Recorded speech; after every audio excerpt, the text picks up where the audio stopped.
Hello, on the subject of data and AI governance, why is it a big subject? You look at the General Data Protection Act of the EU.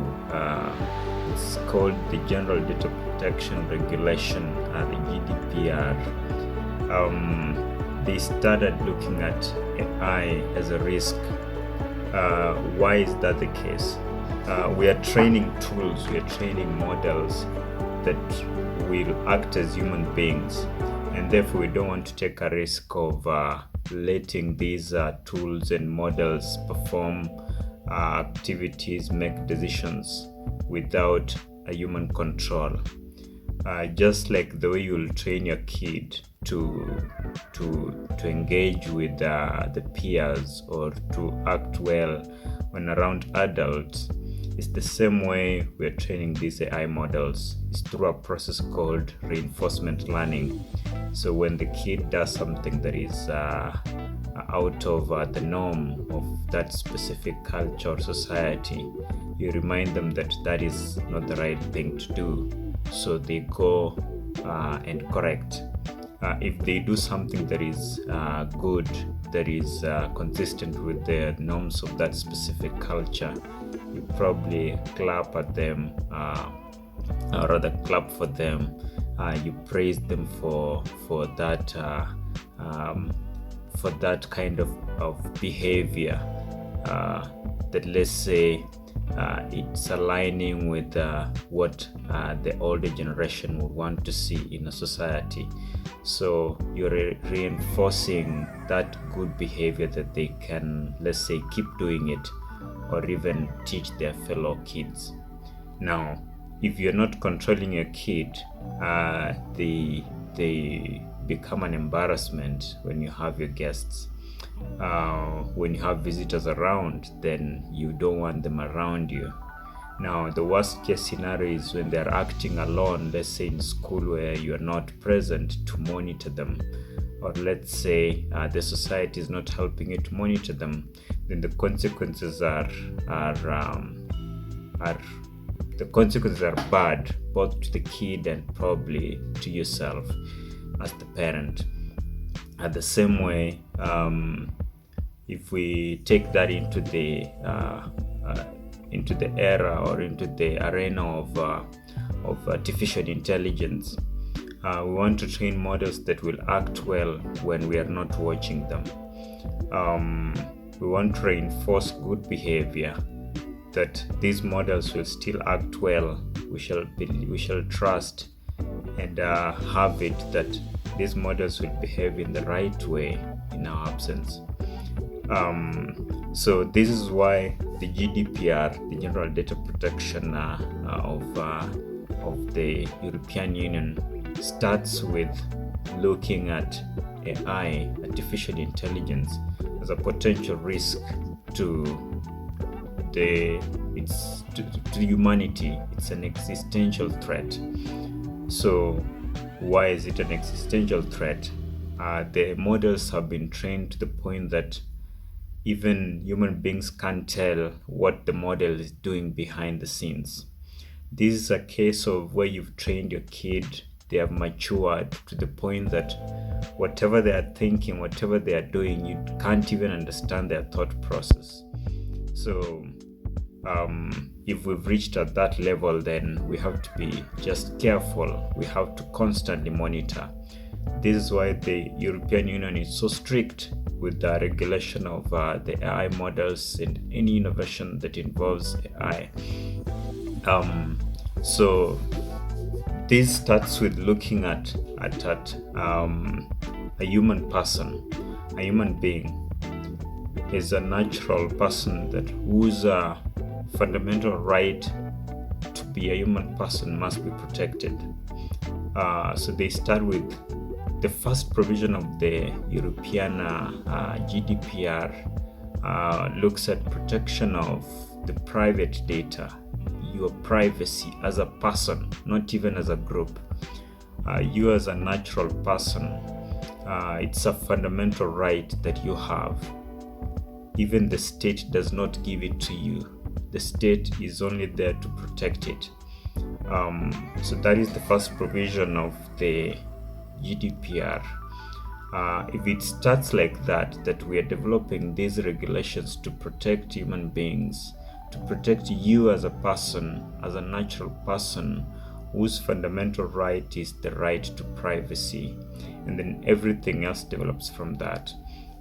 So in case there is a tool, there is a model, there is a robot that is coming to threaten that fundamental right, then it has to be strictly monitored, strictly regulated, so that we don't have loopholes or gaps that can end up creating significant or serious threats to your own existence.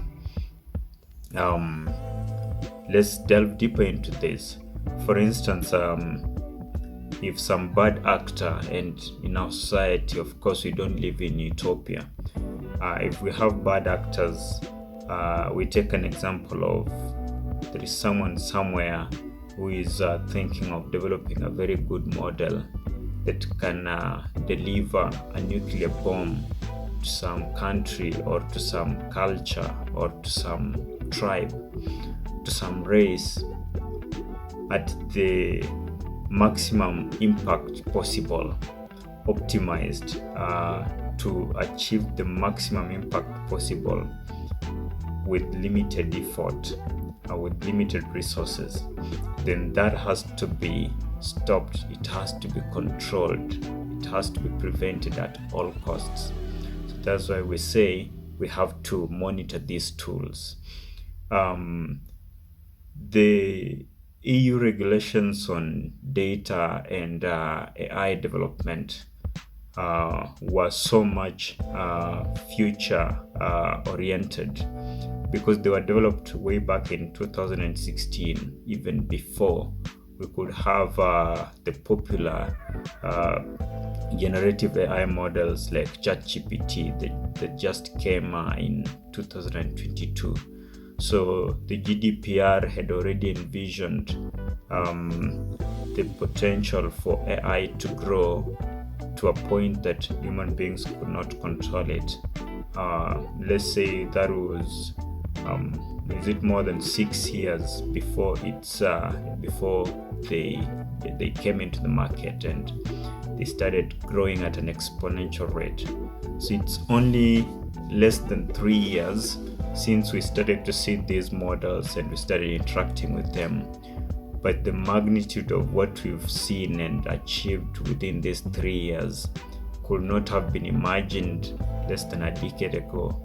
And we don't know how the next 6 months, the next 2 years, the next 5 years look like. There are conversations of developing super intelligent or those models that will have general knowledge that matches the knowledge of a human being. We don't know how that looks like. We don't know if it will have conscience. We don't know if it will have feelings, like the way they are talking of humanoids. Humanoids is developing companions that will be able to interact with human beings as fellow human beings. Let's say if you are lonely, then you can call one of the humanoid, a robot, to keep you company.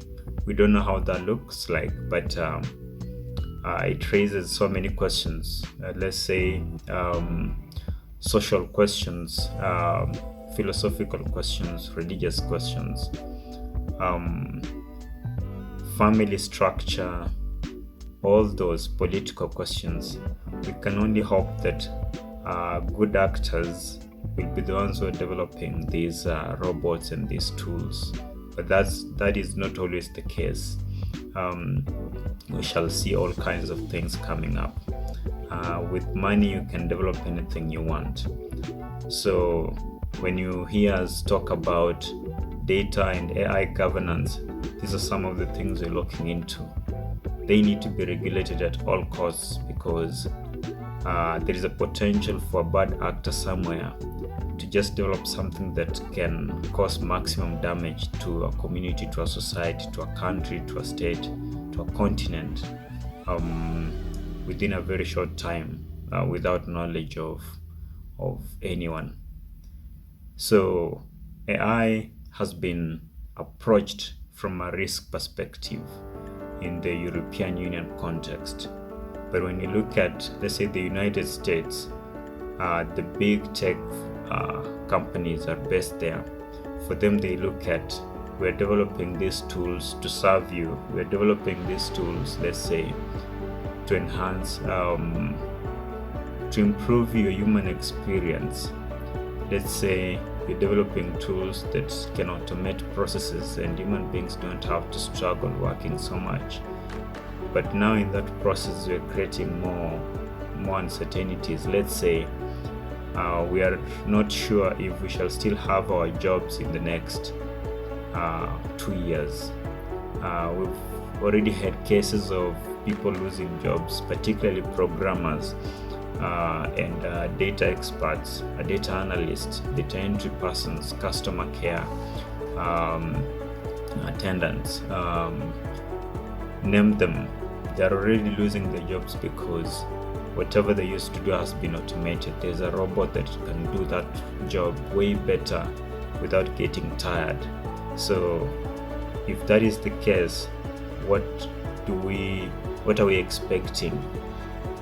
We've had suggestions of a universal basic income from Elon Musk, and recently, or not necessarily recently, he's consistently talked about no longer a universal basic income, but rather a universal high income. Like all of us earn a universal income that is at the highest level possible.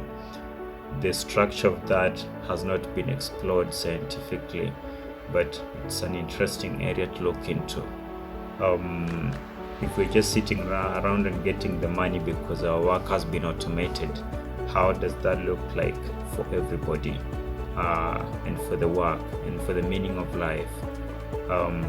For those who are passionate about religion and the Bible, you remember God said everybody must work, and that who doesn't work should not eat.